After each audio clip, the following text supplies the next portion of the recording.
राज बहादुर सिंह राज संस्कार भारती का कार्यकर्ता हूँ।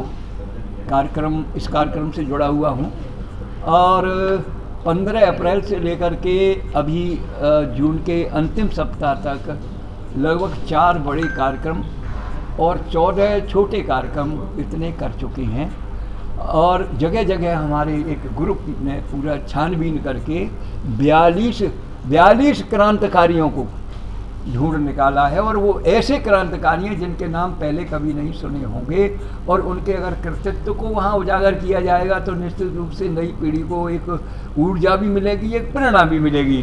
तो 6 तारीख को ये उसी से निमित्त एक कार्यक्रम है जिसमें विशेषकर 6 ऐसे लोगों को जिनका संबंध 1857 से है, गांव और क्रांतिकारी, उनका सम्मान कर रहे हैं, उनके परिवारीजनों का, और उनका जो कृतित्व और व्यक्तित्व रहा उसको भावी पीढ़ी को एक प्रेरित करने के लिए उनका परिचय दिया जाएगा। थोड़ा सा सांस्कृतिक कार्यक्रम राष्ट्रीय भावनाओं से उत्प्रोत रहेगा। माननीय चंपत राय जी जो राम जन्मभूमि न्यास के महामंत्री हैं, प्रखर वक्ता हैं, आगरा से उनका बड़ा संबंध रहा है, वो हमारे मुख्य वक्ता के रूप में रहेंगे।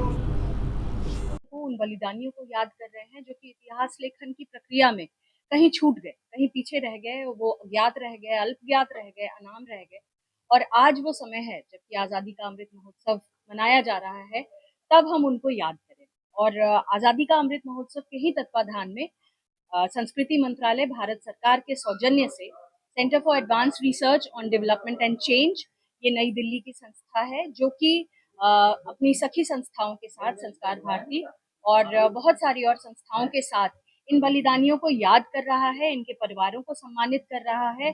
और ये प्रक्रिया चल रही है कि ऐसे लोगों को हमारा जो मुख्य धारा है, हमारी जो मेन स्ट्रीम है, उनमें शामिल किया जाए। तो हमारा पूरे भारत में ही वो है कार्यक्रम हम करते रहते हैं और क्रांति तीर्थ जो है वो समूचे भारत में बन रहा है। यूपी में, उत्तराखंड में, फिर जम्मू कश्मीर, लद्दाख,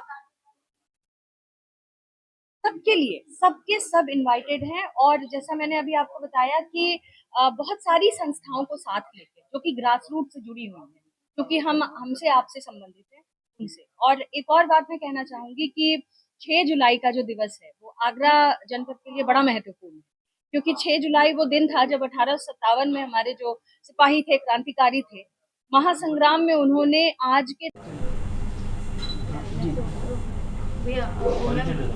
मेरा नाम शुचि यादव है। मैं एसोसिएट प्रोफेसर हूँ centre for media studies, Jawaharlal Nehru विश्वविद्यालय, नई दिल्ली में।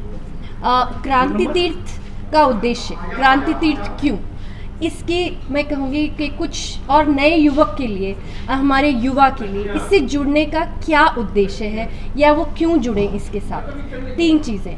पहला, उपनिवेशवाद से मुक्ति, freedom from a colonial mind. Second, स्व का जागरण, ऐसा स्व जिसमें कि उनका इंस्पिरेशन अपने ही रूट से, कल्चरल रूट से आए, वो कि बलिदानियों ने किस तरीके से अपने देश में, अपने लोगों ने हमारे मोहल्ले में, पड़ोस में किस तरीके से अपने प्राणों की आहुति देके हमारे लिए ऐसा एक देश की परिकल्पना जो की थी वो सामने आया है। उसको संजो के रखने के लिए स्व का जागरण ज़रूरी है, आगे देश को आत्मनिर्भर बनाने के लिए। यही क्रांति तीर्थ का मुख्य उद्देश्य है।